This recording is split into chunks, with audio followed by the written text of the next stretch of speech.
Imagina un ejército tan disciplinado, tan temido y tan respetado que su nombre todavía resuena después de más de 2000 años. Los inmortales del Imperio Persa. Eran 10.000 hombres, siempre 10.000, nunca más y nunca menos, porque cuando uno caía en batalla, otro ocupaba de inmediato su lugar. Pero, ¿eran realmente inmortales? Hoy vamos a sumergirnos en su mundo. Cómo vivían día a día, qué comían, cómo entrenaban, qué pensaban, cómo eran sus familias, sus rutinas, sus creencias, sus glorias y también sus miedos. Un viaje no solo militar, sino humano, para entender quiénes eran estos soldados de élite que acompañaron a reyes como Darío y Jerjes en la construcción de uno de los imperios más impresionantes de la historia. Así que quédate hasta el final, porque lo que descubrirás va mucho más allá de la guerra. Es la vida íntima de los hombres que se convirtieron en leyenda. Antes de empezar, no olvides darle like, suscribirte al canal y contarme en los comentarios desde dónde nos estás viendo y qué hora es allá. Me encanta leerlos y sentir que estamos viajando juntos por la historia. Ahora sí, prepárate, porque vamos a comenzar este recorrido por la vida cotidiana de los inmortales persas. Hablar de los inmortales del Imperio Persa es adentrarse en uno de los símbolos más poderosos y reconocibles de la antigüedad. Su misma existencia estaba envuelta en un aura de prestigio, misterio y disciplina. Cuando pensamos en el imperio aqueménida, que se extendía desde las orillas del Indo hasta las costas del Mediterráneo, aparece la imagen de un ejército inmenso, pero dentro de ese océano de soldados había una élite inquebrantable, los 10.000 inmortales. ¿Cómo surgió este cuerpo de élite? Para entenderlo hay que retroceder al reinado de Darío I, conocido como Darío el Grande, quien no solo consolidó el poder persa después de un periodo de inestabilidad, sino que también creó una maquinaria administrativa y militar que convirtió al imperio en uno de los más sólidos de su tiempo. Darío ascendió al trono en el año 522 a.C., tras sofocar una serie de rebeliones que casi habían fragmentado el vasto territorio heredado de Ciro el Grande. Una de sus primeras prioridades fue estabilizar el imperio y garantizar que nunca más quedara vulnerable ante crisis internas. Para lograrlo, necesitaba un ejército profesional, fiel y siempre listo para la acción. De ahí surgió la idea de un cuerpo permanente de élite, los inmortales. El número que los definía, 10.000, no era arbitrario. Representaba no solo la magnitud del poder imperial, sino también un mensaje simbólico. Mientras hubiera imperio, siempre habría 10.000 guerreros dispuestos a defenderlo, sin importar las bajas. Si uno caía, otro lo reemplazaba inmediatamente, de manera que el número nunca variaba. Esa ilusión de inmortalidad, de permanencia eterna, fue la clave de su nombre y de su prestigio. El nombre que recibieron en griego Atanatoi, traducido como inmortales, proviene de los relatos de Heródoto, el historiador heleno que describió a este cuerpo con detalle en sus escritos. Según él, nunca se veían disminuidos, porque si un hombre moría, enfermaba o quedaba incapacitado, otro ocupaba instantáneamente su puesto. En la práctica, era un sistema de rotación y reemplazo constante que aseguraba que, a ojos de sus enemigos y de los propios persas, el cuerpo era eterno, indestructible, invencible. La psicología aquí jugaba un papel fundamental. Enfrentar a un enemigo que nunca parecía reducirse, que siempre aparecía con el mismo número, era enfrentar la sensación de luchar contra algo sobrehumano. El simbolismo del número 10.000 no debe subestimarse. En la mentalidad antigua, los números redondos y elevados evocaban perfección, orden y grandeza. No eran simples cifras, sino representaciones de conceptos universales. 10.000 equivalía al ejército completo, a la en totalidad, a la suma de todas las fuerzas posibles. Darío entendió el poder de este mensaje. Su imperio, tan vasto y diverso, necesitaba un núcleo estable que representara unidad y fuerza constante, y los inmortales se convirtieron en ese núcleo. Pero no eran solo un símbolo, eran también la guardia personal del rey. En las ceremonias, en los desfiles, en las batallas, los inmortales estaban presentes como recordatorio de que el gran rey no era un hombre cualquiera, sino un representante de lo divino en la tierra. Su sola presencia al lado del monarca reforzaba la idea de que el soberano estaba protegido no solo por hombres de carne y hueso, sino por una fuerza inmortal, sagrada. La propaganda persa se apoyaba en este espectáculo visual y psicológico. Los inmortales cumplían funciones estratégicas en el campo de batalla. Eran la infantería pesada más confiable del ejército persa, siempre situada en lugares clave de la formación. Aunque el ejército persa incluía a contingentes de pueblos diversos: medos, babilonios, egipcios, escitas, bactrianos, sogdianos. Los inmortales representaban la élite homogénea, disciplinada y profesional. Ellos eran los que mantenían la cohesión cuando otros podían flaquear, los que aseguraban la victoria en los momentos decisivos y los que encarnaban la autoridad del rey en el mismo frente de guerra. Su organización interna también reflejaba la obsesión persa por el orden. El cuerpo estaba dividido en múltiples unidades, milenios de 1000 hombres, centenas y decenas, cada una con sus propios comandantes. Esto permitía que fueran flexibles y operativos, tanto en grandes campañas como en maniobras más pequeñas. La estructura jerárquica aseguraba que siempre hubiera líderes disponibles y que la cadena de mando se mantuviera intacta, incluso en el fragor del combate. La imagen que nos llega de los inmortales es la de hombres uniformados con un estilo refinado y majestuoso. Heródoto los describe portando túnicas largas, escudos de mimbre recubiertos de cuero, lanzas con contrapeso de oro o plata, espadas cortas llamadas acinaces y arcos con abundantes flechas. Este armamento combinaba la elegancia con la funcionalidad. Su equipo no estaba diseñado solo para matar, sino también para impresionar. Marchaban como si fueran una procesión real, dando la sensación de que eran tan parte del espectáculo político como de la maquinaria bélica. El prestigio de ser un inmortal no tenía comparación. No cualquiera podía aspirar a esa posición. Para los persas, ser parte de los 10.000 era alcanzar el máximo honor militar, pero también un estatus social y económico privilegiado. Recibían mayores pagos, mejores provisiones y un reconocimiento que los colocaba por encima de otros soldados. Representaban lo mejor del imperio, no solo en armas, sino en riqueza y ostentación. Al desfiles iban acompañados de carros, camellos y sirvientes que transportaban sus pertenencias, lo que reforzaba la idea de que no eran simples guerreros, sino nobles soldados de élite. La creación de este cuerpo no solo respondió a necesidades prácticas, sino también políticas. Darío debía consolidar su poder frente a la nobleza persa y medo, que a menudo tenía intereses propios. Al organizar una guardia leal compuesta en gran parte por persas de confianza, garantizaba que el centro del poder no quedara en manos de facciones rivales.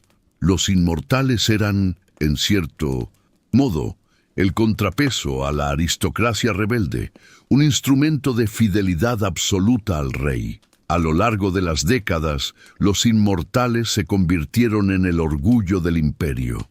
Eran los primeros en entrar en combate y los últimos en retirarse. Su sola mención inspiraba miedo en los adversarios y respeto en los súbditos. En las guerras contra los griegos, cuando Jerjes desplegó su ejército en la invasión de Grecia, fue precisamente a los inmortales a quienes confió las tareas más delicadas. Aunque los griegos lograron resistir en batallas emblemáticas como las Termópilas, la fama de los inmortales como fuerza indestructible se consolidó. El origen de este cuerpo bajo Darío I marcó un antes y un después en la organización militar del Imperio Persa. Ya no se trataba solo de reunir tropas de pueblos sometidos, sino de tener una fuerza permanente, profesional y especializada. Esta innovación aseguraba la continuidad de la defensa imperial y proyectaba al mundo una imagen de orden y grandeza. En un imperio donde la diversidad podía ser también un riesgo de fragmentación, los inmortales eran el pegamento que mantenía unido el núcleo militar del poder. En resumen, la formación del cuerpo de los inmortales no fue un simple experimento militar, sino una obra maestra de simbolismo político y social. Darío I, al crear este ejército de élite, no solo reforzó su trono, sino que construyó un mito que atravesó los siglos. La idea de que siempre habría 10.000 soldados listos, que la élite del imperio era inmortal, se convirtió en un mensaje poderoso tanto para los enemigos como para los propios persas. Los inmortales eran más que hombres, eran el reflejo de un imperio que aspiraba a ser eterno. Si los inmortales se convirtieron en el símbolo máximo del poder persa, no fue únicamente por su número ni por el aura de invencibilidad que los rodeaba. Su prestigio comenzaba mucho antes de vestir el uniforme y marchar bajo las órdenes del gran rey. El proceso de reclutamiento era exigente, selectivo y cargado de simbolismo, porque no cualquiera podía aspirar a formar parte de los 10.000.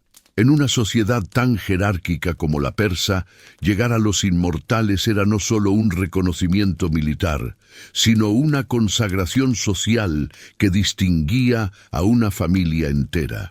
La primera pregunta que surge es, ¿de dónde provenían estos hombres? Las fuentes sugieren que la mayoría de los inmortales eran reclutados entre los persas de nacimiento, especialmente de las familias nobles o de alto rango social.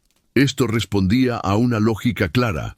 El gran rey no iba a confiar su guardia personal ni la élite de su ejército a cualquier contingente extranjero o a grupos cuya lealtad pudiera ser dudosa. Eran los persas de linaje quienes formaban el núcleo de este cuerpo, y al hacerlo garantizaban que los inmortales fueran, además de soldados, una prolongación de la nobleza y de la propia realeza.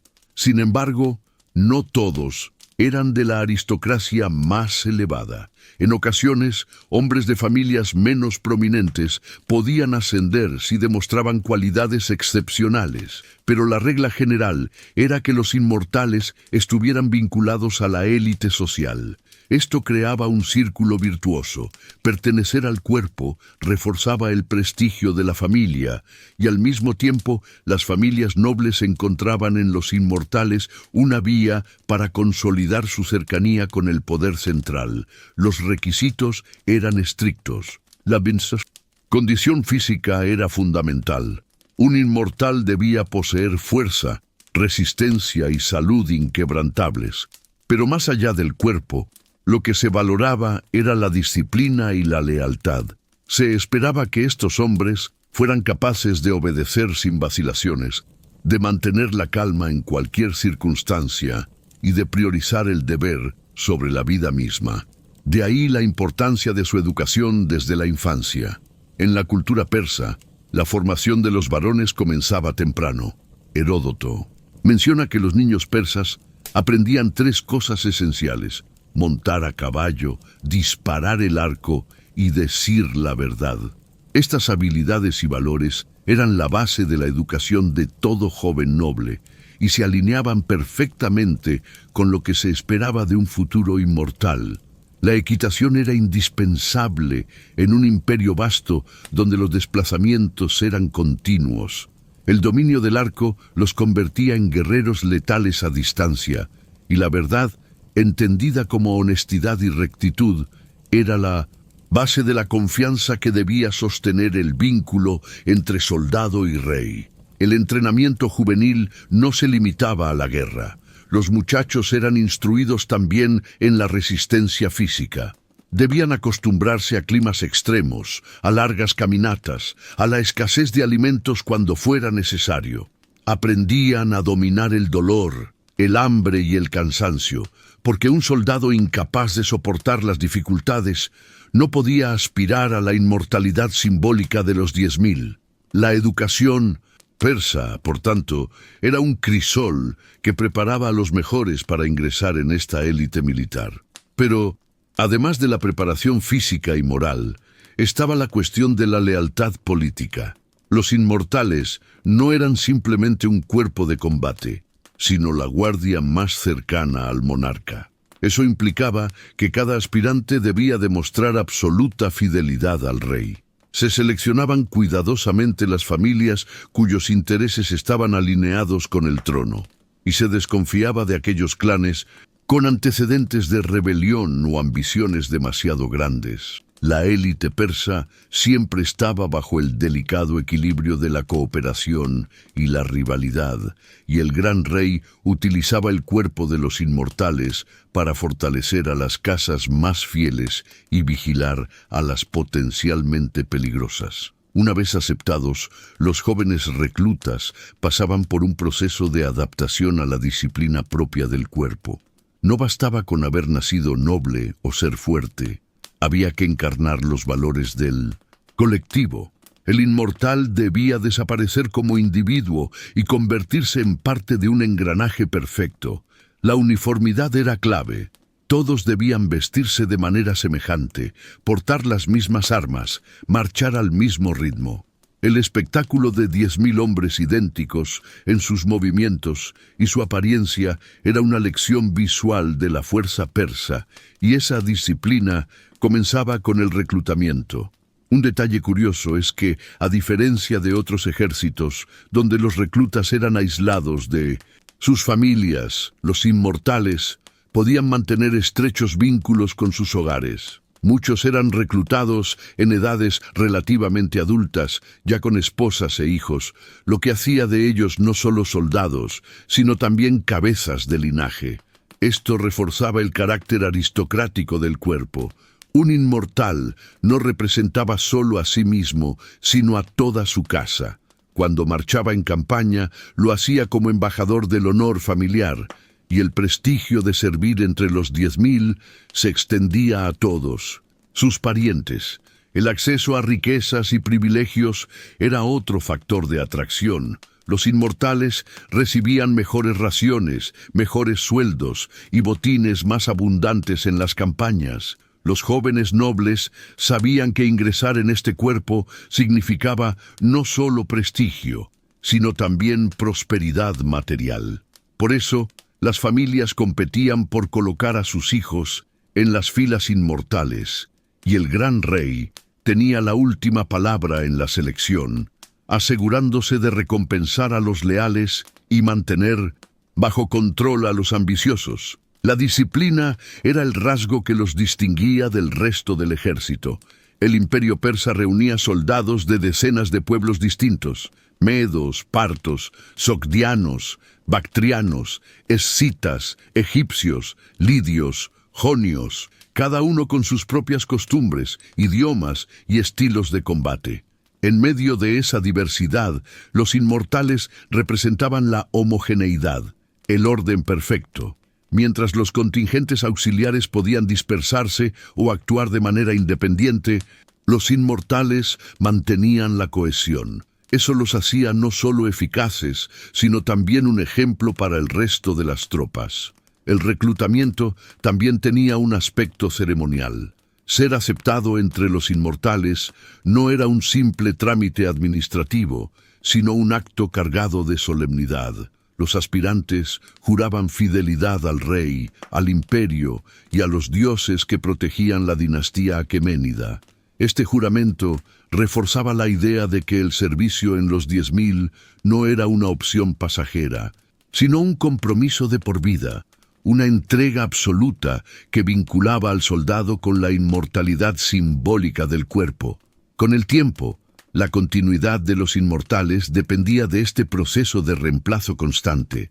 Cada baja, ya fuera por muerte, enfermedad o retiro, debía ser cubierta de inmediato. Esto significaba que había listas de candidatos siempre preparadas, jóvenes que esperaban el momento de ocupar un lugar entre los 10.000. En ese sentido, el reclutamiento era un flujo permanente. El cuerpo nunca estaba completo para siempre, sino que se regeneraba como un organismo vivo que nunca moría. Así, el reclutamiento de los inmortales no puede entenderse como un proceso meramente militar. Era una herramienta de control político, un mecanismo de prestigio social y una forma de construir una élite cohesionada en torno al poder central. Al exigir nobleza, disciplina, educación desde la infancia y lealtad inquebrantable, el gran rey no solo formaba soldados, sino guardianes de su trono y embajadores de su grandeza. Cada inmortal era, en cierto modo, la personificación del imperio mismo, fuerte, disciplinado, eterno. Si el reclutamiento era el filtro que seleccionaba a los mejores hombres para formar parte de los inmortales, el entrenamiento era la fragua que los convertía en la élite indiscutible del ejército persa. La disciplina no se limitaba a la obediencia ciega al gran rey. Se traducía en una preparación física y militar que buscaba moldear a los soldados hasta alcanzar un nivel cercano a la perfección. El objetivo era simple pero ambicioso: crear guerreros capaces de resistir cualquier dificultad, adaptarse a cualquier terreno y vencer a cualquier enemigo. Desde jóvenes, los futuros inmortales estaban expuestos a una formación que combinaba fuerza, técnica y resistencia. La educación persa, como señalaba Heródoto, priorizaba 3 pilares: montar a caballo, disparar el arco y decir la verdad. Esa tríada constituía la base de la identidad militar y moral persa.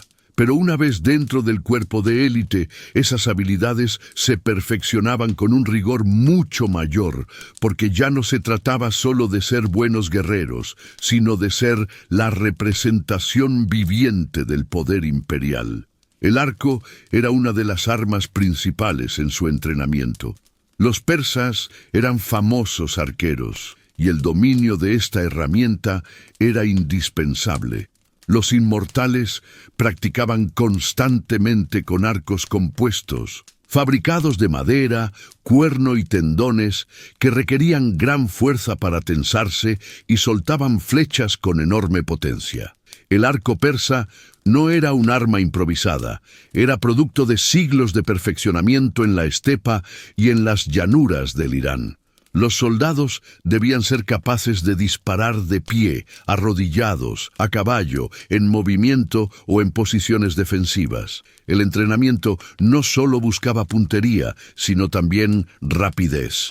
Un inmortal debía lanzar una lluvia de flechas antes de que el enemigo pudiera acercarse y mantener la presión constante para debilitar la moral del adversario.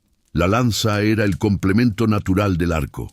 Cuando las distancias se acortaban y la batalla se volvía cuerpo a cuerpo, el inmortal recurría a su lanza larga, rematada en hierro, con un contrapeso en oro o plata que no solo equilibraba el arma, sino que también servía como símbolo de prestigio. El entrenamiento con la lanza incluía maniobras en formación cerrada, en las que la disciplina era esencial. 10.000 hombres avanzando al unísono, con lanzas firmes, creaban un muro impenetrable.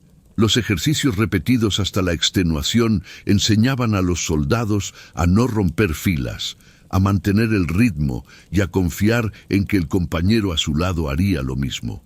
La fuerza del cuerpo no residía en el individuo aislado, sino en la cohesión del conjunto. La espada corta, llamada acinaces, era el arma de último recurso, pero no por ello menos importante.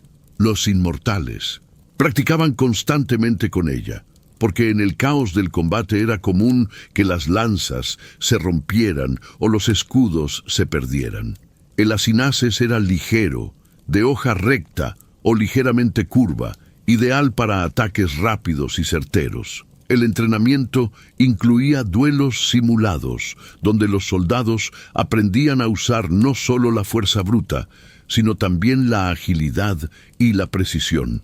La espada era vista como una extensión del cuerpo, y los instructores insistían en que cada movimiento debía ser fluido, sin vacilaciones. El escudo, generalmente de mimbre recubierto de cuero, podía parecer menos resistente que los de bronce de los griegos, pero su ligereza ofrecía ventajas estratégicas. Los inmortales eran entrenados para usarlo tanto en defensa como en ataque, bloqueando proyectiles, desviando golpes y empujando al enemigo para romper su formación.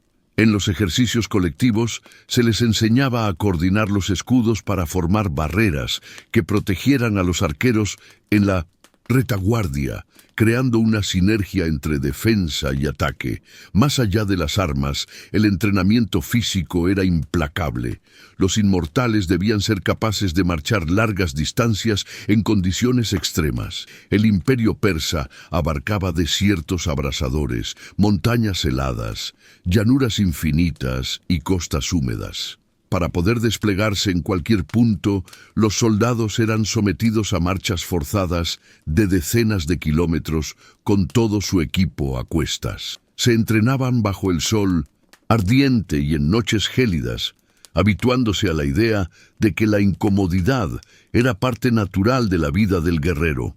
La resistencia al calor y al frío no era solo una cuestión de fuerza física, sino de entrenamiento mental. Los instructores insistían en que un inmortal no debía mostrar debilidad, ni quejarse por el clima, el hambre o el cansancio. La capacidad de mantener la calma en condiciones adversas era vista como un signo de honor y de lealtad al rey. Los relatos sugieren que podían resistir jornadas enteras con raciones mínimas, adaptándose a lo que hubiera disponible. Esa flexibilidad logística era una de las claves de la movilidad del ejército persa. La disciplina colectiva se reforzaba con ejercicios de coordinación. 10.000 hombres debían aprender a moverse como un solo cuerpo. Practicaban formaciones de ataque, defensivas y de repliegue, sincronizando cada paso con un ritmo marcado por tambores y trompetas. La música militar era parte esencial del entrenamiento. No solo regulaba el movimiento, sino que también infundía moral. Avanzar al compás de los tambores convertía a la multitud en un bloque imponente que transmitía terror al enemigo. El aspecto psicológico no se descuidaba. El entrenamiento estaba diseñado para eliminar el miedo y reemplazarlo por confianza. Los reclutas eran expuestos a simulaciones de batalla, donde debían enfrentarse a cargas repentinas, emboscadas ficticias o lluvias de proyectiles. El objetivo era que en el campo real de combate nada los sorprendiera.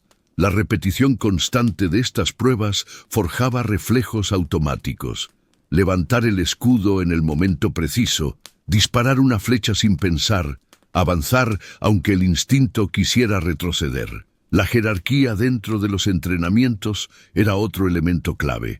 Los inmortales se organizaban en unidades de 1.000 hombres, cada una con su comandante, y éstas, a su vez, en grupos menores. Los ejercicios se realizaban respetando siempre esa división, de modo que cada soldado supiera quién estaba por encima de él, quién estaba a su lado y qué lugar debía ocupar. Esa claridad jerárquica evitaba confusión en la batalla y fortalecía la sensación de orden inquebrantable. El entrenamiento incluía también la adaptación al lujo y a la abundancia, un aspecto que puede parecer contradictorio. A diferencia de otros ejércitos que cultivaban la austeridad absoluta, los inmortales debían estar preparados para vivir como una élite, incluso en campaña. Practicaban cómo montar y desmontar campamentos con rapidez, cómo mantener la higiene y la organización en largas expediciones, y cómo conservar su dignidad marcial aún lejos de casa. El esplendor que los rodeaba en desfiles y ceremonias debía estar presente también en la guerra. No menos importante era la preparación espiritual. Aunque el zoroastrismo no imponía un entrenamiento religioso estricto como parte del adiestramiento, sí impregnaba la mentalidad de los soldados. La lucha no se veía solo como un enfrentamiento físico, sino como parte del gran combate entre el bien y el mal, entre el orden y el caos. Los instructores recordaban constantemente a los inmortales que su deber no era únicamente con el rey, sino con el cosmos. Esa dimensión trascendental reforzaba la resistencia psicológica. No luchaban por una causa pasajera, sino por la eternidad. Con todo este conjunto de prácticas, los inmortales alcanzaban un nivel de excelencia difícil de igualar en el mundo antiguo. No eran gladiadores individuales, sino una máquina colectiva capaz de adaptarse a cualquier circunstancia. Su entrenamiento físico y militar buscaba borrar las debilidades humanas y reemplazarlas por disciplina, confianza y eficiencia. Por eso, cuando marchaban al campo de batalla, no eran vistos como hombres comunes, sino como figuras casi míticas, preparados para vencer el calor, el frío, el hambre y al enemigo. Su perfección era el espejo del imperio, vasto, ordenado, eterno. Cuando pensamos en un ejército de la antigüedad, solemos imaginar el momento más dramático, la batalla, los choques de lanzas, los gritos y el estruendo de las armas. Sin embargo, la mayor parte del tiempo de un soldado transcurría lejos del fragor del combate, en los campamentos, en las largas marchas y en la espera. Y si había un cuerpo militar que convirtió la vida cotidiana en campaña en un reflejo de su prestigio, ese fue el de los inmortales, persas. A diferencia de otras tropas que sufrían privaciones constantes, los inmortales mantenían su estatus de élite incluso cuando estaban lejos de las ciudades y de los palacios. Su día a día en los campamentos era una extensión de la grandeza que representaban para el imperio. Las fuentes antiguas, especialmente las griegas como Heródoto, hacen referencia a este aspecto con asombro. Los inmortales no eran soldados que se contentaran con dormir a la intemperie y alimentarse de lo que encontraran en el camino. Al contrario, viajaban con un séquito impresionante de sirvientes, animales de carga y suministros que garantizaban que su vida en campaña se pareciera lo más posible a la vida en la corte. Cada uno de los 10.000 iba acompañado de criados y porteadores que se encargaban de su equipaje, su comida y sus necesidades básicas. La imagen que se proyectaba no era solo la de un ejército en movimiento, sino la de una sociedad itinerante donde los soldados eran nobles y sus acompañantes, los encargados de mantener la maquinaria funcionando. En cuanto al descanso, los inmortales dormían en tiendas organizadas con precisión. Los campamentos se montaban siguiendo un orden estricto, con filas bien delineadas, espacios para los oficiales y sectores destinados a la logística. Las tiendas no eran simples refugios improvisados, se fabricaban con materiales resistentes, a menudo con telas gruesas o pieles, y estaban diseñadas para albergar a varios soldados al mismo tiempo. Dentro de ellas, los hombres podían encontrar un mínimo de comodidad, con esteras, mantas y en algunos casos muebles portátiles que se transportaban en carros. No era un lujo absoluto como en sus hogares, pero tampoco la austeridad extrema de otros ejércitos contemporáneos.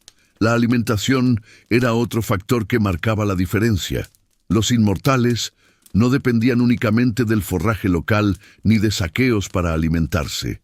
El imperio persa había desarrollado un sistema logístico sofisticado, con caravanas que transportaban provisiones y almacenes estratégicos en distintas regiones. El trigo, la cebada, el vino, los dátiles, las frutas secas, la carne conservada y los quesos formaban parte de su dieta.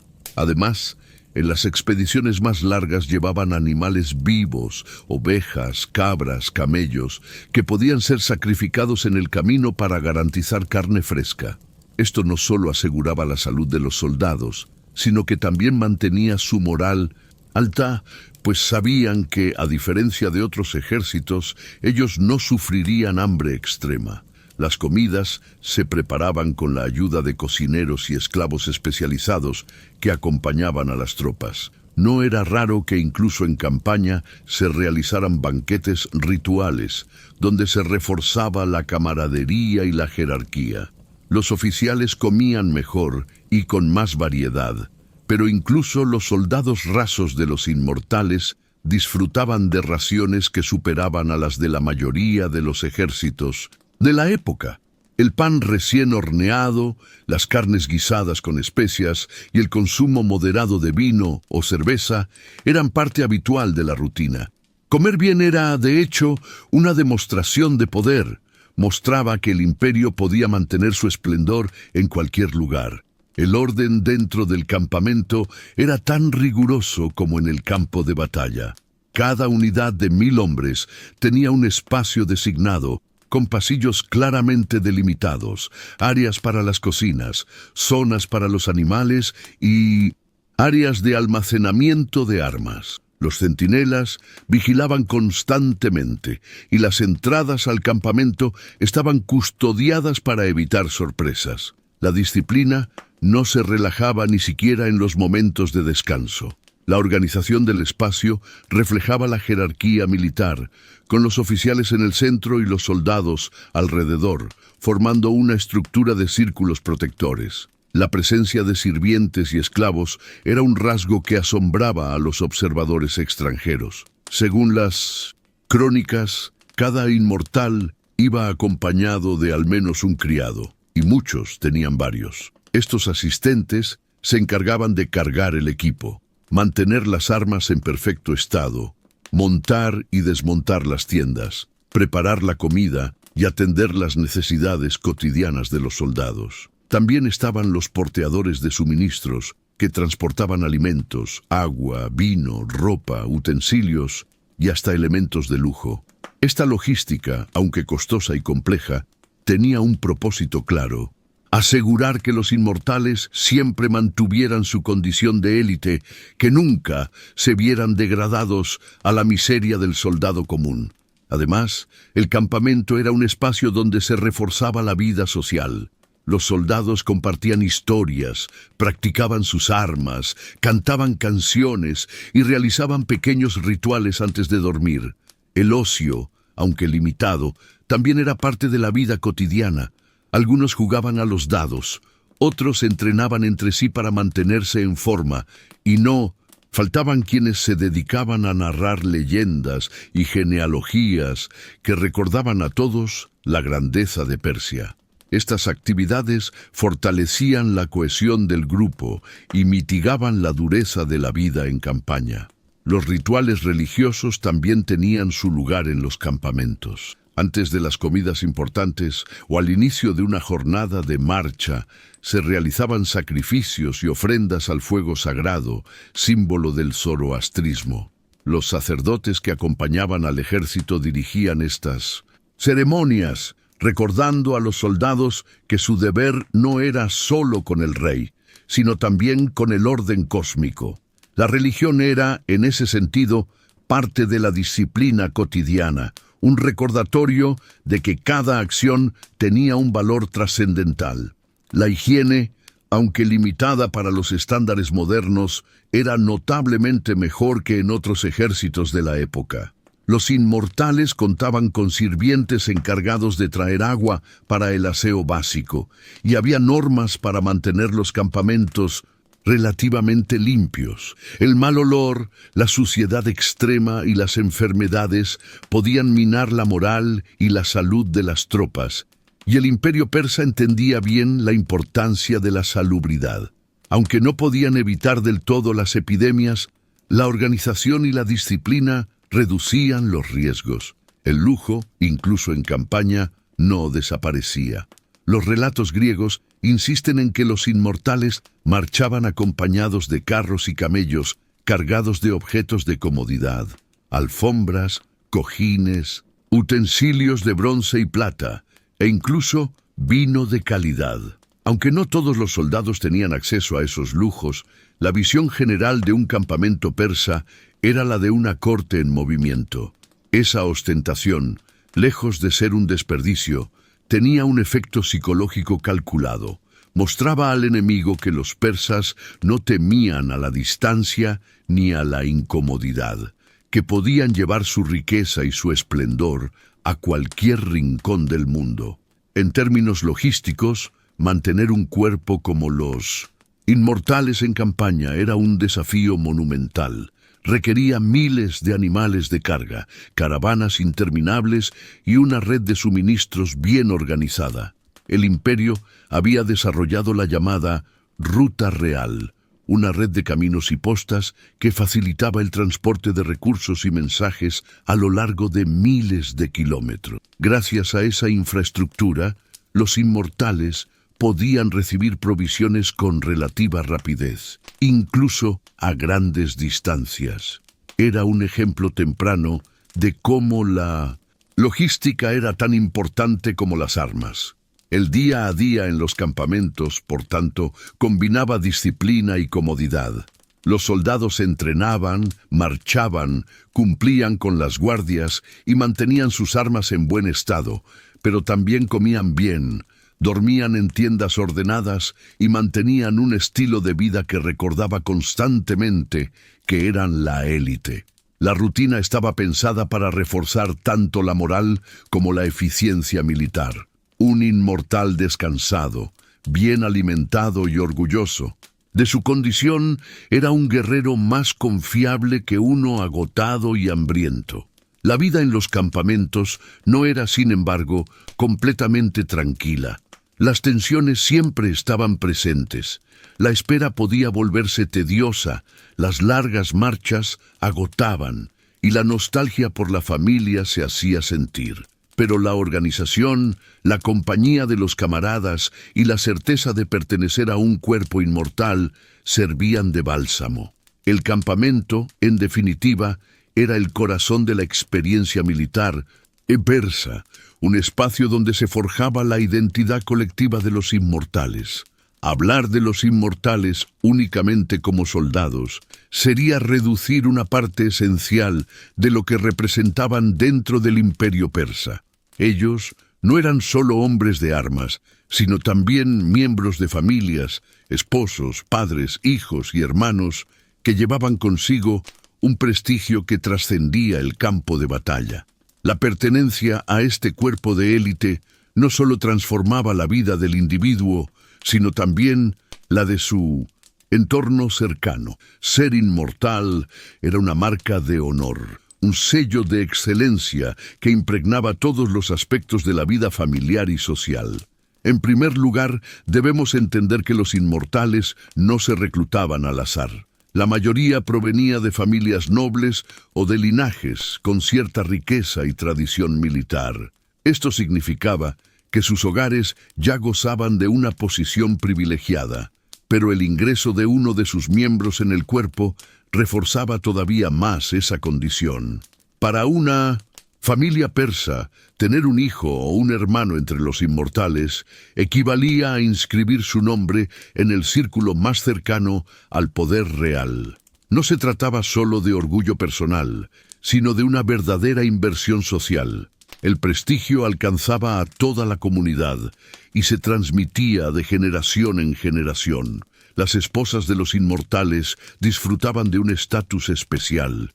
Eran vistas como mujeres que compartían indirectamente la gloria de sus maridos. En las ciudades podían exhibir joyas, ropas finas y un modo de vida acomodado gracias a los ingresos y recompensas que recibían sus esposos. La seguridad económica que ofrecía ser parte de los inmortales era mayor que la de un soldado común, pues además del salario regular, había recompensas en tierras, botines de guerra y privilegios fiscales.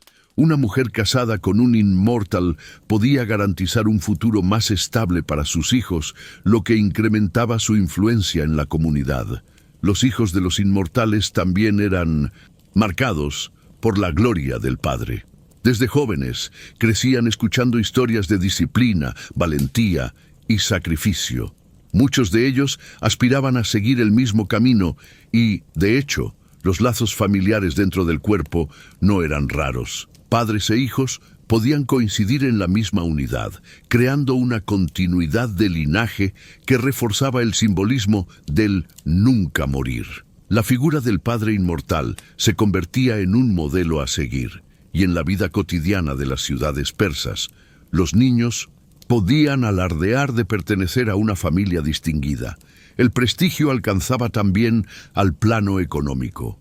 Los inmortales recibían mejores pagas que los soldados regulares, y aunque la riqueza no siempre se medía en monedas, las recompensas en forma de tierras y derechos sobre tributos locales aseguraban ingresos constantes. Tras una campaña exitosa, el botín se distribuía de manera jerárquica, pero siempre con una porción significativa reservada para el cuerpo de los 10.000.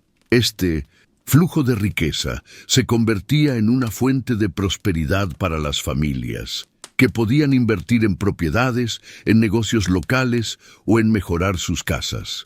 Además de lo material, los privilegios sociales eran notables. Los inmortales y sus familias estaban exentos de ciertos impuestos, podían acceder a audiencias con funcionarios de alto rango e incluso tener influencia en decisiones locales. En las celebraciones religiosas y festividades del imperio, sus nombres eran pronunciados con respeto, y era común que ocuparan los mejores lugares en banquetes o rituales públicos. La asociación con el cuerpo no solo era un símbolo de servicio militar, sino de cercanía al aura divina que rodeaba al rey. El vínculo con el soberano era fundamental. Los inmortales eran considerados la guardia personal del gran rey, y este hecho otorgaba a sus familias una especie de halo protector. Si un campesino común temía los abusos de la nobleza o de los recaudadores, las familias de los inmortales podían sentirse más seguras, pues nadie se atrevía a desafiar o a deshonrar a quienes tenían parientes tan próximos al corazón del imperio. Esto generaba una suerte de inmunidad social que reforzaba la percepción de que pertenecer a los inmortales era una bendición que trascendía generaciones. En el ámbito social, la vida de un inmortal estaba marcada por la admiración y la envidia.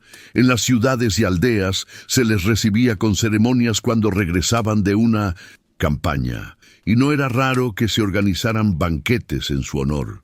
Estos eventos no solo servían como celebración, sino también como propaganda. La comunidad entera veía en ellos el reflejo del poder persa y se sentía parte de esa gloria.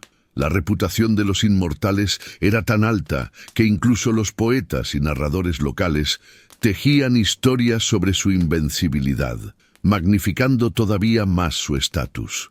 Dentro de sus propios hogares, los inmortales mantenían una dinámica particular.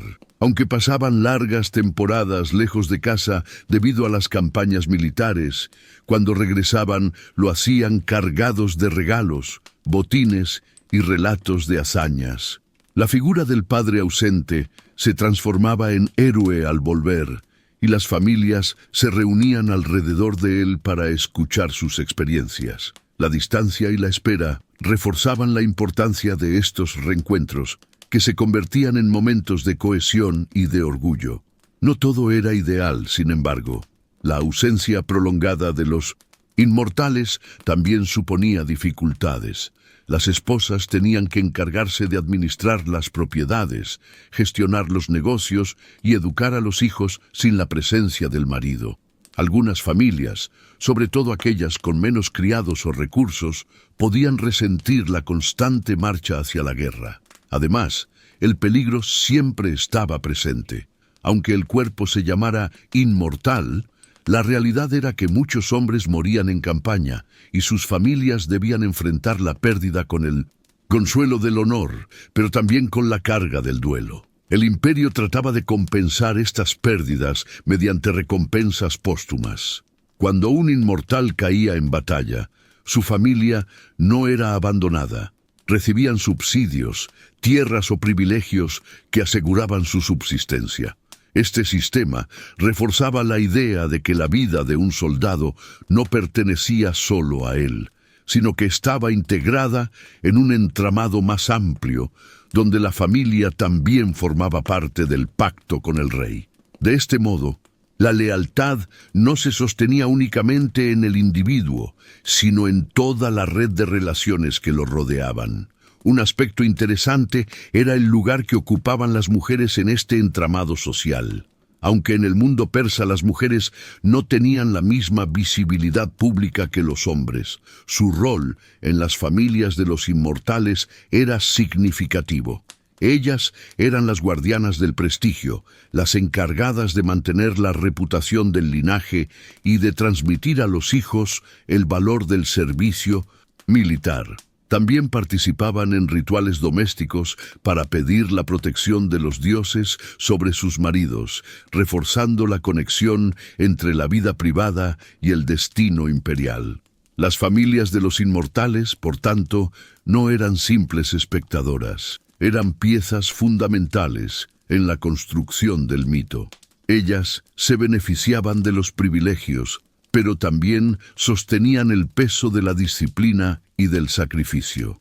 En cada ciudad, la presencia de estas familias contribuía a reforzar la autoridad del imperio, pues simbolizaban la unión entre la vida cotidiana y el poder militar. El soldado en campaña y su esposa en casa formaban un mismo frente, ambos comprometidos con la grandeza de Persia. Con el tiempo, esta dinámica creó un círculo virtuoso. Cuanto más prestigio obtenían los inmortales, más deseadas eran sus familias como aliadas en matrimonios y alianzas sociales. Las hijas de los inmortales podían casarse con nobles de alto rango, fortaleciendo las redes de poder, mientras que los hijos heredaban no solo tierras y riquezas, sino también la posibilidad de ingresar al cuerpo y perpetuar el legado. Así, el ciclo de gloria se renovaba constantemente, manteniendo viva la idea de que ser inmortal no era una condición individual, sino un patrimonio familiar y colectivo. La vida familiar y social de los inmortales muestra hasta qué punto la política, la guerra y lo íntimo estaban entrelazados en el imperio persa. Ser parte de los 10.000 no terminaba cuando se dejaba la armadura. Era una identidad que se llevaba en el corazón, en el hogar y en la comunidad. La gloria de un inmortal iluminaba a toda su familia, y en esa red de prestigio y sacrificio se encontraba una de las claves de la fortaleza del ejército persa. Para comprender en profundidad quiénes eran los inmortales persas, no basta con hablar de su disciplina militar, de su prestigio social o de su poder en el campo de batalla. Una parte esencial de su identidad estaba profundamente ligada a la religión y a la espiritualidad, un aspecto que no se puede separar del contexto cultural del imperio aqueménida. En su vida cotidiana y en su desempeño como soldados de élite, la fe no era un accesorio ni un elemento secundario, sino el núcleo que daba sentido a sus actos, reforzaba su disciplina y legitimaba su lealtad al gran rey. El imperio persa, bajo los aqueménidas, adoptó como religión predominante el zoroastrismo, aunque en sus vastos territorios convivían diferentes cultos y tradiciones. El zoroastrismo, basado en las enseñanzas del profeta Zaratustra, o Zoroastro, giraba en torno a una concepción dual del universo, la lucha constante entre el bien y el mal, entre la luz y la oscuridad, entre Ahura Mazda, el dios supremo y creador, y Angra Mainyu, el espíritu destructivo. Para los inmortales, esta visión del mundo era más que una creencia abstracta, era un marco que explicaba cada aspecto de la guerra, de la obediencia y de su propia existencia. La idea del deber hacia el rey se nutría directamente de esta cosmovisión. El gran rey no era solo un gobernante terrenal, sino el representante del orden cósmico en la tierra, el elegido de Ahura Mazda para mantener la armonía en el mundo. En los relieves de Persépolis y en las inscripciones oficiales, los reyes persas se presentan siempre como protegidos y guiados por la divinidad, lo que convertía su autoridad en algo sagrado. Para un inmortal, servir al rey era servir al orden divino.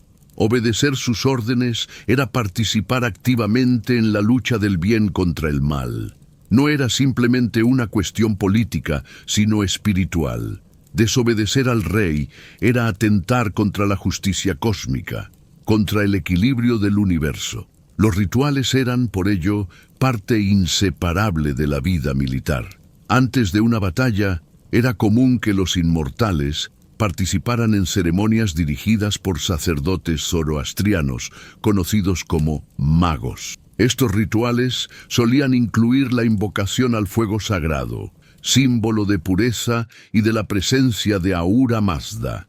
Las llamas, cuidadosamente alimentadas, representaban la claridad del bien y servían como recordatorio de que cada soldado debía luchar con rectitud. Los sacrificios de animales, principalmente de reses o cabras, se realizaban como ofrendas para obtener la protección divina. Estas prácticas reforzaban la cohesión del grupo, pues no se trataba de actos individuales, sino colectivos. Toda la unidad compartía la misma plegaria, la misma esperanza, la misma convicción. El aspecto espiritual también estaba presente en la preparación personal. Muchos soldados portaban amuletos, inscripciones o símbolos relacionados con el zoroastrismo. Algunos llevaban fragmentos de textos sagrados o frases que invocaban la protección de Ahura Mazda. Otros, según testimonios griegos, solían recitar oraciones breves al despertar y al acostarse, manteniendo así un contacto constante con lo divino. La repetición diaria de estas fórmulas no solo fortalecía la fe, sino también la disciplina. Recordaba a cada inmortal que su vida y su muerte tenían un sentido trascendente. La noción del deber se reforzaba con la idea del asha, un concepto central en el zoroastrismo que puede traducirse como verdad u orden cósmico. Vivir en el asha significaba actuar con rectitud, cumplir con las obligaciones y mantener la armonía en el mundo. Para los inmortales, estar en armonía con el asha era cumplir sin titubeos las órdenes del rey, proteger al imperio y demostrar valentía en la batalla. En contraste, caer en la mentira o en la cobardía equivalía a alinearse con el caos y con Angra Mainyu, el principio destructivo. Esta dimensión espiritual hacía que la disciplina militar no fuera solo una norma externa, sino una convicción interior profundamente arraigada. Antes de entrar en combate, los inmortales realizaban prácticas que combinaban lo militar con lo religioso. Se encendían hogueras ceremoniales, se ofrecían plegarias colectivas y se cantaban himnos. El sonido de las trompetas y de los tambores no era únicamente una señal bélica, también tenía un valor ritual, pues se creía que los sonidos fuertes podían ahuyentar a los espíritus malignos y dar coraje a las tropas. La misma marcha de los 10.000, perfectamente sincronizada y ordenada, tenía un aire ceremonial que infundía respeto en aliados y terror en enemigos. Era como si todo el cuerpo actuara como un solo ser, una comunidad espiritual en movimiento. El rey, como figura divina, solía presidir algunos de estos rituales, especialmente en campañas de gran importancia. Su presencia era un recordatorio de que no luchaban por un hombre cualquiera, sino por el representante directo de la divinidad en la tierra. Las palabras del monarca antes de la batalla tenían un peso casi sagrado, y los soldados las recibían como si fueran oráculos. De este modo, la religión reforzaba la obediencia absoluta y eliminaba cualquier duda o miedo. Cada inmortal sabía que estaba en el lado correcto del destino. La disciplina, sostenida por la espiritualidad, se manifestaba en todos los niveles. El respeto a los superiores, la organización del campamento, la puntualidad en las marchas y la valentía en el combate eran vistos no solo como virtudes militares, sino como manifestaciones de la fidelidad a Ahura Mazda. Así, la religión se convertía en una herramienta de cohesión que iba más allá de la fuerza física o del entrenamiento. Era un lazo invisible que unía a los 10.000 en una misión compartida. Los inmortales también participaban en festividades religiosas cuando no estaban en campaña. En ocasiones especiales, como el Nowruz, el Año Nuevo Persa, los soldados podían regresar a sus hogares o reunirse en ceremonias colectivas donde el fuego, el agua y los cantos jugaban un papel central. Estos momentos reforzaban su identidad no solo como guerreros, sino como miembros de una comunidad cósmica más amplia. La religión les recordaba que su vida no se agotaba en el combate, sino que formaba parte de un plan divino mayor. Incluso la muerte estaba impregnada de sentido religioso. Aunque los inmortales eran sustituidos inmediatamente al caer para mantener el número simbólico de 10.000, sus familias y compañeros los recordaban como héroes que habían entregado su vida en nombre del orden y de la verdad. Se creía que aquellos que morían en servicio al rey tenían un lugar asegurado en la luz de Ahura Mazda, participando así de la victoria eterna del bien sobre el mal. El sacrificio individual se transformaba en gloria colectiva, y la promesa de una recompensa espiritual fortalecía aún más la disposición a entregar la vida. No hay que olvidar que, en un imperio tan vasto, coexistían diferentes tradiciones y cultos. Los inmortales, aunque profundamente ligados al zoroastrismo, no eran ajenos a la diversidad cultural de Persia. En algunas campañas podían entrar en contacto con dioses locales y participar en rituales adaptados para obtener el favor de las poblaciones conquistadas. Esta flexibilidad no contradecía su fe, sino que la complementaba. Veían estas prácticas como extensiones del orden cósmico que defendían. En ese sentido, la religión también funcionaba como una herramienta diplomática, capaz de integrar distintas creencias bajo el paraguas del poder real. En resumen, la dimensión religiosa y espiritual de los inmortales era un pilar fundamental de su existencia. El zoroastrismo les proporcionaba un marco moral, una explicación del universo y una legitimidad para su disciplina y su lealtad. Los rituales antes de la batalla, la veneración al fuego sagrado, la noción del asha y la obediencia al rey como representante divino transformaban su vida militar en un camino espiritual. Para ellos, luchar no era solo defender territorios o conquistar riquezas, era participar en la eterna lucha entre la luz y la oscuridad, entre el bien y el mal. Y en esa convicción encontraban la fuerza que los hacía verdaderamente inmortales. Si hasta ahora hemos explorado la formación, la vida cotidiana, el aspecto familiar y espiritual de los inmortales, es en el campo de batalla donde este cuerpo de élite alcanzó la gloria que le otorgó un lugar eterno en la historia. Los inmortales no existían únicamente para impresionar en los desfiles o para acompañar al rey en ceremonias solemnes. Su función primordial era la guerra, y fue en los enfrentamientos más célebres del imperio persa donde demostraron su temible reputación.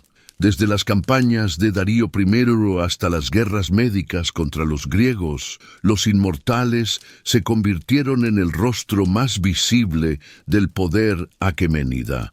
Cuando Darío I consolidó el imperio, no solo heredó territorios de Ciro el Grande, sino también la necesidad de mantenerlos unidos frente a rebeliones internas y amenazas externas.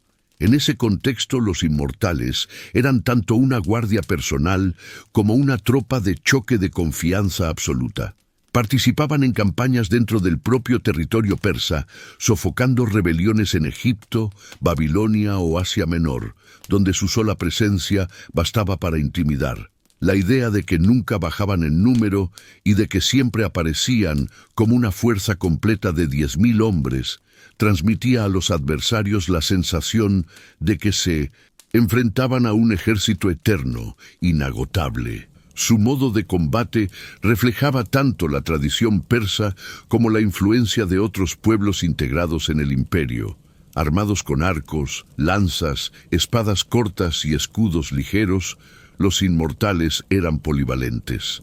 Podían luchar a distancia, hostigar con proyectiles y luego avanzar en formación cerrada para el combate cuerpo a cuerpo. A diferencia de los hoplitas griegos, que dependían de su pesado oplón y de la falange cerrada, los inmortales ofrecían una movilidad superior. Esta flexibilidad era clave en las campañas persas, que a menudo se desarrollaban en territorios amplios y variados. La disciplina del grupo era fundamental. Los inmortales combatían en unidades de 1.000 hombres, cada una con un jefe designado.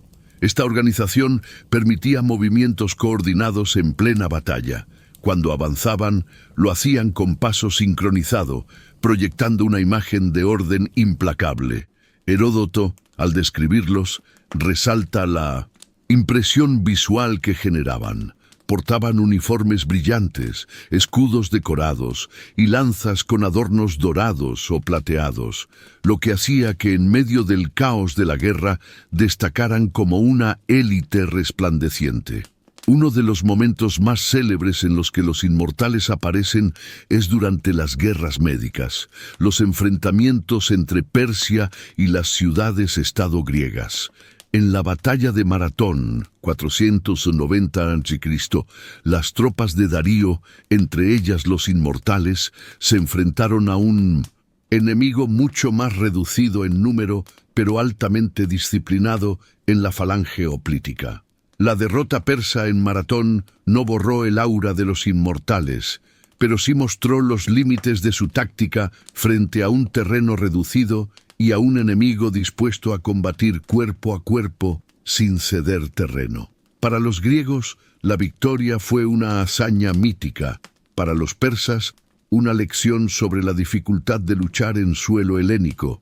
La gran prueba llegaría con Jerjes, hijo de Darío, quien reunió al ejército más impresionante que se había visto hasta entonces para invadir Grecia en 480 a.C.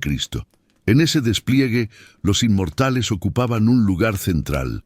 Eran la guardia personal del rey y al mismo tiempo su fuerza de élite en combate. Heródoto los menciona explícitamente como la tropa más distinguida y temida del imperio. Durante la célebre batalla de las Termópilas, los inmortales fueron enviados contra los 300 espartanos y sus aliados, que defendían el paso estrecho con una resistencia feroz. En Termópilas, los inmortales tuvieron que enfrentar no solo a los espartanos, sino a la dificultad del terreno. Acostumbrados a desplegarse en formaciones amplias y a usar su superioridad numérica, se vieron obligados a combatir en un espacio angosto donde la falange griega tenía ventaja. Heródoto relata que, pese a su fama, los inmortales no pudieron romper las filas hoplíticas en el primer enfrentamiento.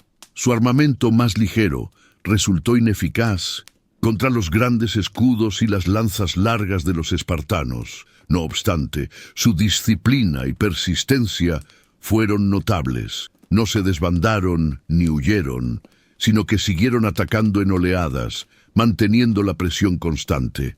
Solo cuando un traidor griego reveló el sendero que permitía rodear la posición, los persas, con los inmortales a la cabeza, lograron quebrar la resistencia. Este episodio es revelador. Por un lado, muestra que los inmortales, pese a ser considerados invencibles, podían encontrar límites frente a tácticas y terrenos adversos. Por otro, confirma que su disciplina y capacidad de combate eran inquebrantables. No se trataba de soldados improvisados, sino de un cuerpo dispuesto a mantener la presión hasta que la estrategia general del ejército les abriera el camino. La resistencia griega en Termópilas pasó a la historia como un símbolo de heroísmo, pero también como prueba del poder persa, pues aún en esas condiciones los inmortales no dejaron de luchar con una constancia admirable. En Salamina y Platea, las siguientes grandes batallas de las guerras médicas, los inmortales también participaron, aunque allí el protagonismo se lo llevaron más las flotas y la caballería. Sin embargo, la sola mención de que ellos estaban presentes en el ejército persa añadía un peso psicológico al enfrentamiento. Para los griegos, enfrentarse a los inmortales era como desafiar a la encarnación misma del imperio. Su fama, propagada por los relatos, era tanto un arma como sus espadas y arco. Más allá de Grecia, los inmortales participaron en múltiples campañas que consolidaron el dominio persa en Asia y Oriente Próximo. Acompañaron a los reyes en Egipto, sofocaron rebeliones en Babilonia y extendieron las fronteras hasta Asia Central y la India. Su capacidad de combatir en climas extremos, desde el calor abrasador del desierto hasta las montañas nevadas, reforzaba su imagen de invulnerabilidad. Dondequiera que marchaban, los pueblos conquistados los veían como la personificación del poder imperial, una fuerza que parecía inagotable y omnipresente.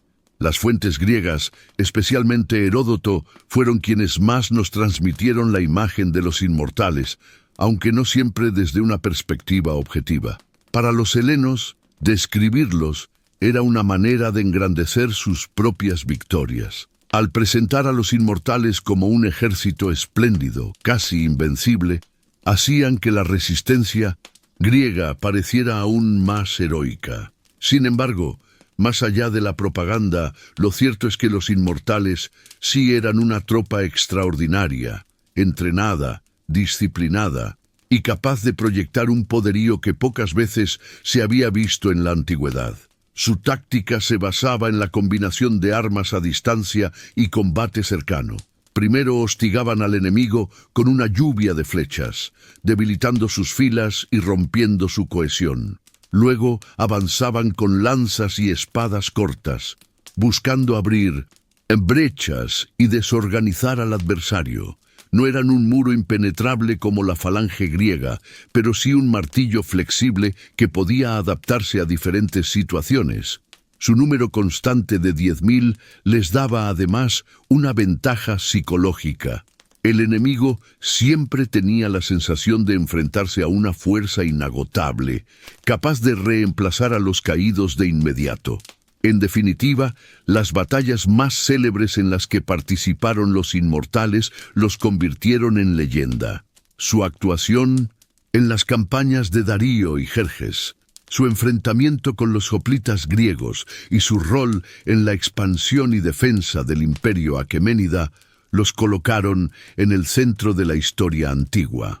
A través de los ojos de Heródoto y de otros cronistas, han llegado hasta nosotros como un símbolo de disciplina, esplendor y poder imperial. Y aunque la propaganda griega los mostró como derrotados en ocasiones, lo cierto es que su legado militar y su prestigio no desaparecieron. Los inmortales continuaron siendo, durante generaciones, el orgullo del imperio persa y el modelo de lo que significaba ser un soldado de élite. El esplendor de los inmortales fue inseparable del auge del imperio persa. Desde el momento en que Darío I consolidó su poder, el cuerpo de los 10.000 se convirtió en una de las instituciones más sólidas y emblemáticas del aparato militar aqueménida. Eran la guardia de élite, el reflejo de la majestad del gran rey y al mismo tiempo una herramienta de guerra capaz de imponerse sobre pueblos enteros. Durante décadas, su disciplina, su fama y su organización impecable los mantuvieron en la cima. Pero ningún poder humano, por más perfecto que parezca, es inmune a la decadencia. La historia de los inmortales es también la historia de cómo el paso del tiempo, los excesos y las transformaciones políticas terminaron erosionando la fuerza de un cuerpo que había nacido para ser inmortal. En los primeros siglos de su existencia, los inmortales fueron sinónimo de esplendor. Su uniforme cuidado, su armamento reluciente y su disciplina marcial eran prueba de un imperio organizado y poderoso.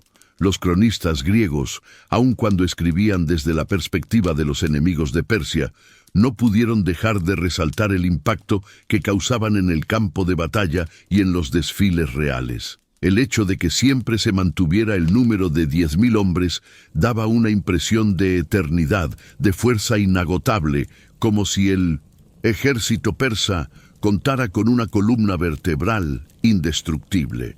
Para los súbditos del imperio, ver pasar a los inmortales era presenciar la grandeza misma de los reyes aqueménidas. La cúspide de su fama coincidió con los reinados de Darío y Jerjes. Durante esas décadas, los inmortales no eran solo soldados, eran símbolos vivos del orden imperial. Acompañaban al rey en campañas, lo escoltaban en ceremonias y lo protegían en su vida cotidiana. El prestigio de pertenecer a este cuerpo era tal que las familias nobles competían por colocar a sus hijos entre sus filas. Ser un inmortal era alcanzar el pináculo del honor militar y al mismo tiempo acceder a privilegios sociales y económicos que garantizaban prosperidad para las familias. El esplendor de los inmortales era, en suma, un reflejo de un imperio en expansión, seguro de sí mismo y respetado en todo el mundo conocido. Sin embargo, el mismo prestigio que los elevó empezó a abrir las puertas a su decadencia. La medida en que ser un inmortal aseguraba estatus y recompensas, se volvió tentador para muchos jóvenes de la nobleza buscar ese puesto, no tanto por vocación militar, sino por ambición social. Lo que en los tiempos de Darío había sido un cuerpo de soldados endurecidos y disciplinados, comenzó a transformarse lentamente en un cuerpo con más brillo ceremonial que rigor guerrero. Los cronistas posteriores mencionan que, con el paso de las generaciones, la severidad del entrenamiento se relajó, y la disciplina, que había sido su mayor virtud, empezó a ceder ante el lujo y la complacencia. El imperio persa, además, enfrentaba cambios constantes. Tras las guerras médicas, la maquinaria militar persa sufrió un desgaste considerable. Aunque los inmortales continuaron siendo el cuerpo de élite, las derrotas frente a los griegos dejaron una marca en su reputación. Si bien su valor no podía negarse, el mito de su invencibilidad se quebró. Los griegos, que habían resistido a los inmortales en Maratón, en las Termópilas y en Platea, transmitieron la idea de que no eran tan terribles como parecían. En el imaginario colectivo del mundo mediterráneo, la figura del hoplita griego emergió como contrapeso a la del inmortal persa. La propaganda helénica, reforzada por los triunfos posteriores de Alejandro Magno, acentuó esta percepción. La decadencia se hizo más visible en los siglos siguientes. A medida que la corte persa se volvía más lujosa y opulenta, los inmortales comenzaron a asumir un papel más ceremonial que bélico. Sus uniformes y armas seguían siendo relucientes, pero cada vez con mayor énfasis en la ornamentación y menos en la funcionalidad real en el campo de batalla. El oro y la plata, que antes habían sido símbolos de prestigio, pasaron a ser signos de exceso. El cuerpo, que en su origen había sido la élite combativa, empezó a transformarse en un símbolo más de la magnificencia de la corte, similar a una guardia palaciega que impresionaba en los desfiles, pero cuya efectividad en combate se reducía. Las fuentes griegas, particularmente después de las conquistas de Alejandro, retrataron a los inmortales de los últimos tiempos como una sombra de lo que habían sido. Algunos autores mencionan que la disciplina ya no era la misma, que los soldados se preocupaban más por el lujo que por la guerra, y que la temible fuerza de los tiempos de Darío se había desvanecido. La crítica, claro está, debe leerse con cuidado, pues provenía de los vencedores. Sin embargo, incluso admitiendo un sesgo propagandístico, hay consenso en que los inmortales de los últimos tiempos ya no poseían la dureza ni el prestigio de sus antecesores. El factor político también jugó un papel determinante. El imperio persa, con el tiempo, enfrentó intrigas internas, rebeliones, crisis económicas y luchas por el poder. En ese contexto, los inmortales, en lugar de ser un cuerpo absolutamente dedicado al combate externo, fueron utilizados también como instrumento político dentro de la corte.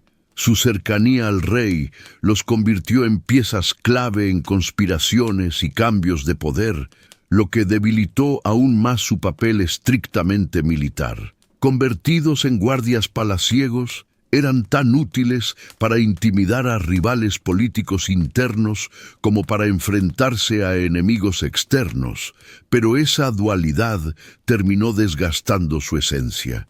La llegada de Alejandro Magno marcó el golpe final a la imagen de los inmortales. Durante la conquista macedonia, los ejércitos persas fueron derrotados una y otra vez, y aunque los inmortales seguían formando parte del contingente real, ya no pudieron resistir el empuje de un ejército innovador, disciplinado y con nuevas tácticas. Frente a la falange macedónica y la caballería de Alejandro, los inmortales parecían reliquias de un esplendor pasado, incapaces de adaptarse a los nuevos tiempos. El contraste fue brutal. Los guerreros que habían sido considerados invencibles en el mundo antiguo fueron superados y relegados a un recuerdo glorioso, pero obsoleto. No obstante, sería injusto reducirlos únicamente a su decadencia final. El legado de los inmortales debe entenderse en toda su amplitud. Un cuerpo que durante más de un siglo encarnó la élite militar de uno de los imperios más grandes de la historia. Su auge, su disciplina y su prestigio marcaron la manera en que otros pueblos concibieron la idea de una guardia de élite. Incluso cuando cayeron en el exceso y la complacencia, su recuerdo continuó siendo sinónimo de esplendor. En cierto modo, su propia decadencia también habla de la historia universal. Todo poder humano, por más brillante que parezca, se enfrenta tarde o temprano al desgaste del tiempo y a la imposibilidad de sostener la perfección eternamente. El esplendor y la decadencia de los inmortales reflejan, al fin, el ciclo de los imperios mismos. Como el imperio persa, ellos nacieron con vigor, crecieron con disciplina, brillaron con esplendor y finalmente se vieron consumidos por la inercia, el lujo y las derrotas. Su historia no es solo la de un cuerpo militar, sino la metáfora de la vida misma de los imperios. Todo lo que parece eterno, en algún momento se enfrenta a su ocaso.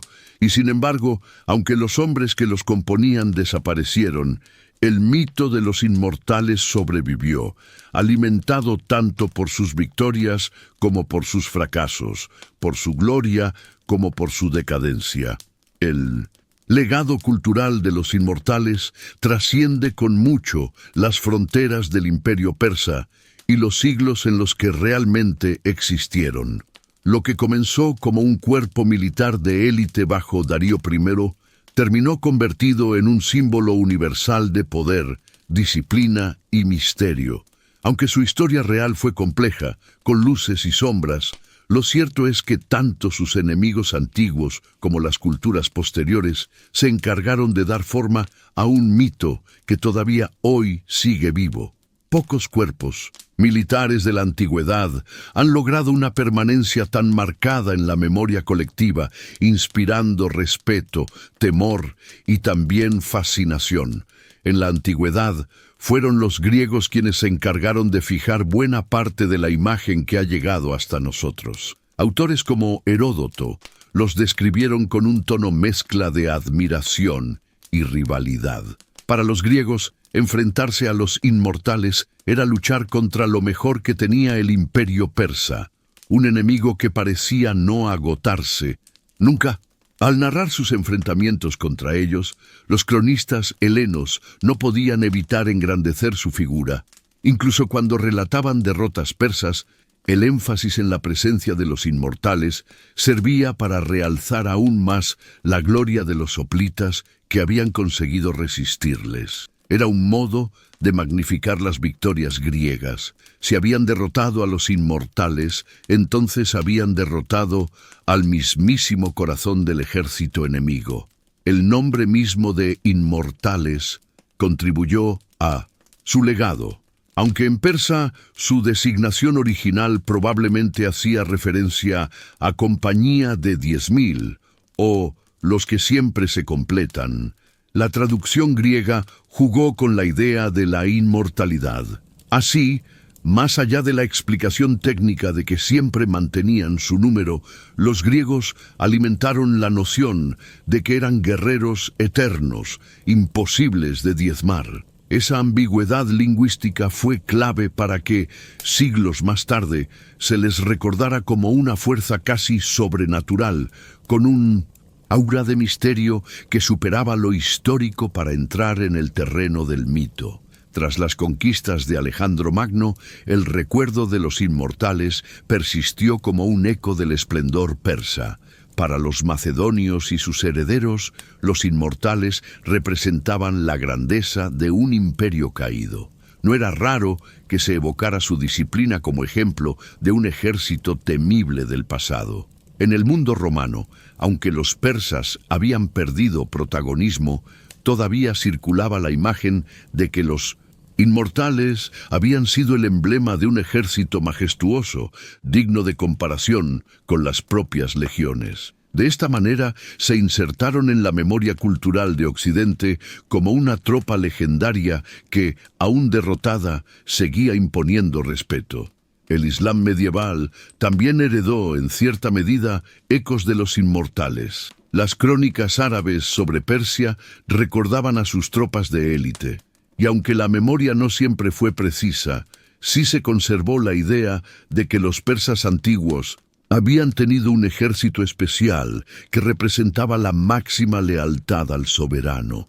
En las cortes del Medio Oriente, donde el prestigio militar era parte esencial de la política, invocar el recuerdo de cuerpos como los inmortales servía para legitimar nuevas guardias reales, desde los mamelucos hasta los genízaros. Con el paso de los siglos, el mito de los inmortales fue adquiriendo tintes casi legendarios. Durante el Renacimiento y la Ilustración, cuando Europa redescubrió a los clásicos griegos y romanos, las referencias a Heródoto volvieron a darles protagonismo.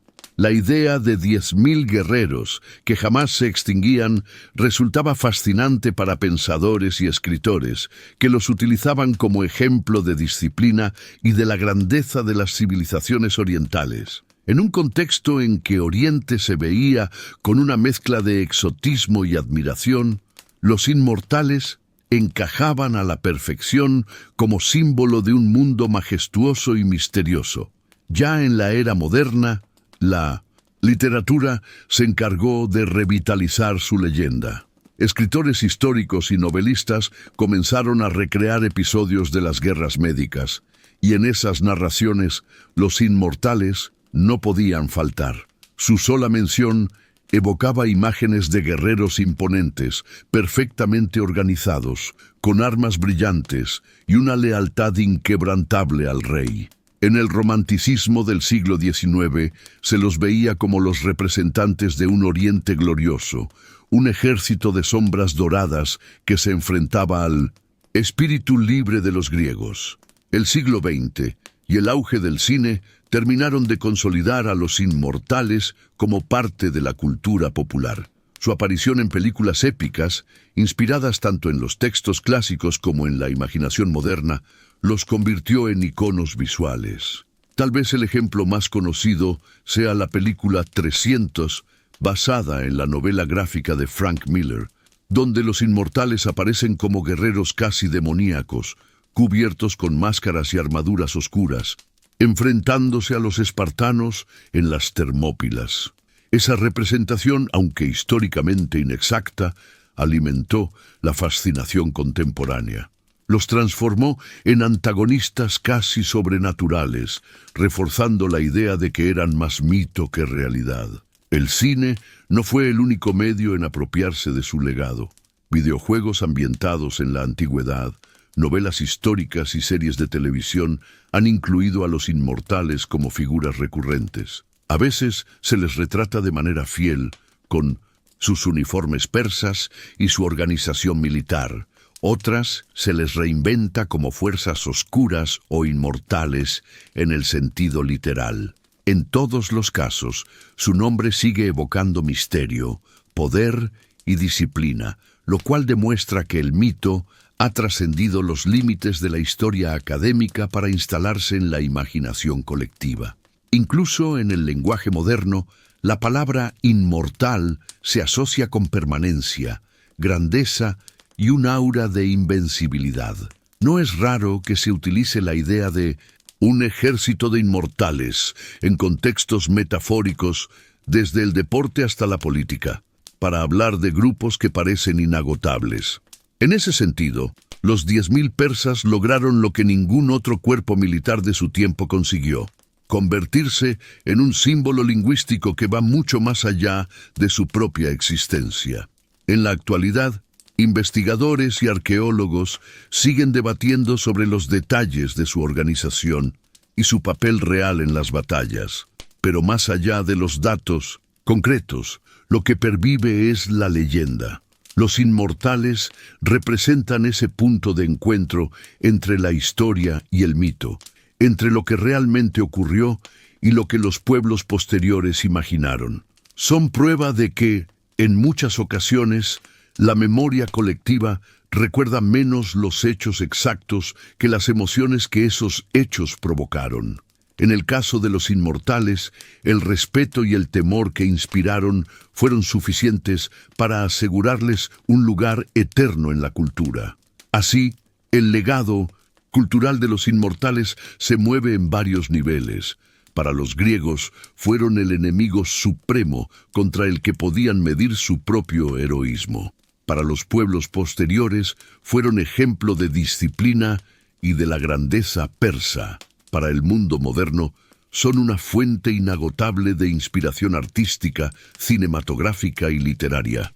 Y para la cultura popular actual, encarnan la fascinación por los guerreros de élite, por las tropas que parecen estar más allá del desgaste humano.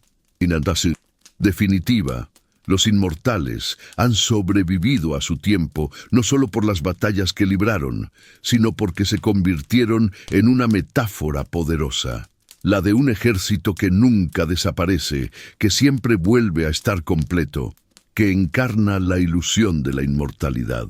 Esa metáfora, reforzada por siglos de relatos, imágenes y reinterpretaciones, ha hecho que su nombre siga resonando hoy, más de 2 milenios después. Y en ese sentido, aunque sus cuerpos hace mucho se hayan desvanecido, su memoria, paradójicamente, sí se volvió inmortal. La historia de los inmortales persas nos invita a reflexionar sobre múltiples dimensiones de la condición humana y del poder. Estos hombres, que durante siglos fueron la élite militar más temida y respetada del mundo antiguo, representan mucho más que un número, un uniforme o una habilidad para combatir. Su existencia nos habla de la relación entre disciplina y grandeza, de la lealtad y del servicio, pero también de los límites de la fuerza humana y de la fragilidad de los imperios que parecen eternos. La vida y la trayectoria de los inmortales, desde su apogeo hasta su decadencia, nos enseñan lecciones que trascienden la historia militar y nos permiten comprender mejor la dinámica del poder y la memoria colectiva. En primer lugar, los inmortales nos muestran el valor de la disciplina, Cada soldado debía cumplir con normas estrictas, entrenar incansablemente, mantener su equipo impecable y obedecer al rey sin cuestionamientos. Esta disciplina no solo se aplicaba al combate, sino a cada aspecto de su vida, desde la organización del campamento hasta la preparación espiritual antes de la batalla. Esa coherencia entre la vida personal y la misión colectiva es una de las claves de su eficacia. Nos recuerda que el verdadero poder no surge únicamente de la fuerza física o de la riqueza, sino de la capacidad de mantener orden y coherencia frente a la adversidad. La disciplina, practicada con constancia, se convierte en una forma de arte, y en Los Inmortales, esta disciplina se transformó en una marca de identidad y prestigio. La lealtad es otro aspecto fundamental que emerge de su historia. Servir al gran rey significaba participar de un proyecto más grande que la propia vida. La noción de que el rey era representante de lo divino reforzaba el compromiso de los inmortales, que veían en su obediencia un acto de rectitud y honor. Esta lealtad inquebrantable permitió que el cuerpo mantuviera su cohesión durante siglos, incluso frente a desafíos enormes. Sin embargo, también nos recuerda que la lealtad absoluta puede tener un costo, tanto personal como colectivo.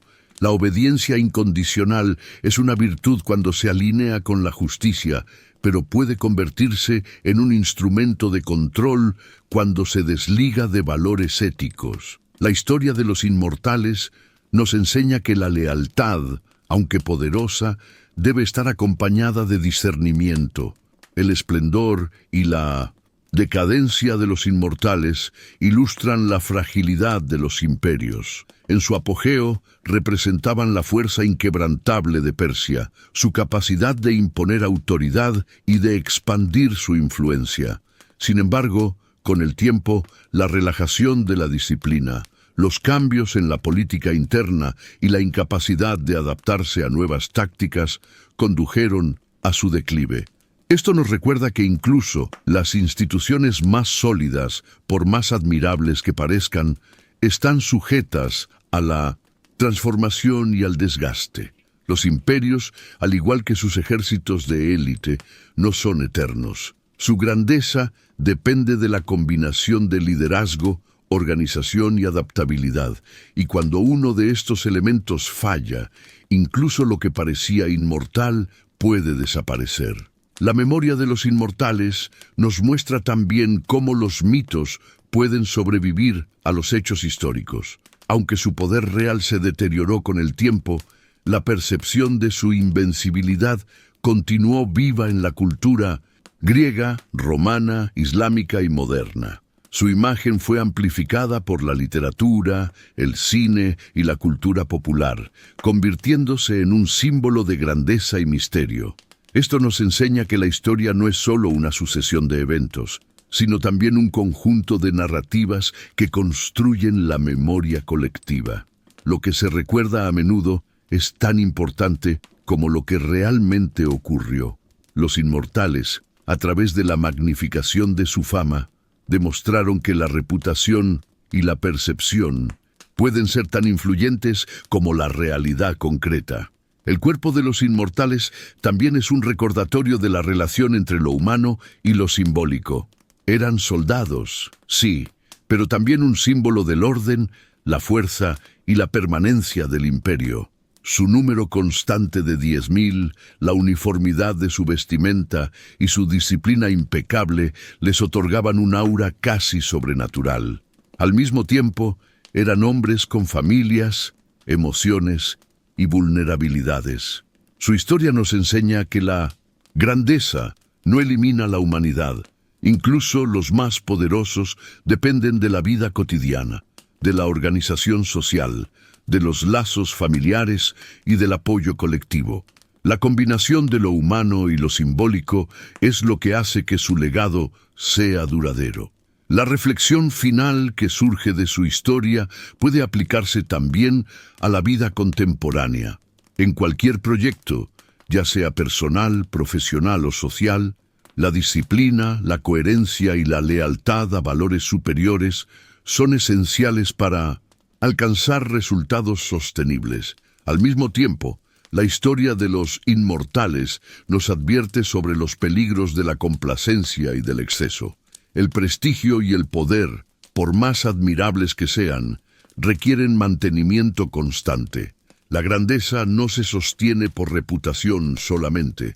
Depende del esfuerzo continuo, de la adaptación a nuevas circunstancias y de la integridad de quienes la sostienen. El mito de los inmortales nos recuerda que incluso los símbolos más poderosos están sujetos al tiempo y al cambio. Sin embargo, también demuestra que el recuerdo puede superar la desaparición física.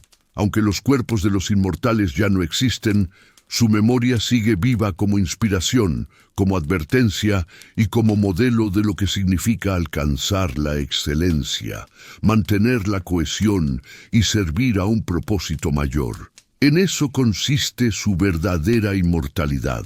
No en la invencibilidad física, sino en la permanencia de su ejemplo y de las lecciones que dejaron. Finalmente, su historia nos enseña que la grandeza siempre coexiste con la vulnerabilidad.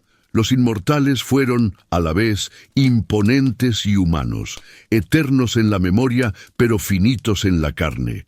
Nos recuerdan que la fuerza, la disciplina y la lealtad son valores admirables, pero que el poder absoluto siempre es frágil ante el tiempo y las circunstancias. Su legado combina el esplendor y la humildad, la gloria y la lección.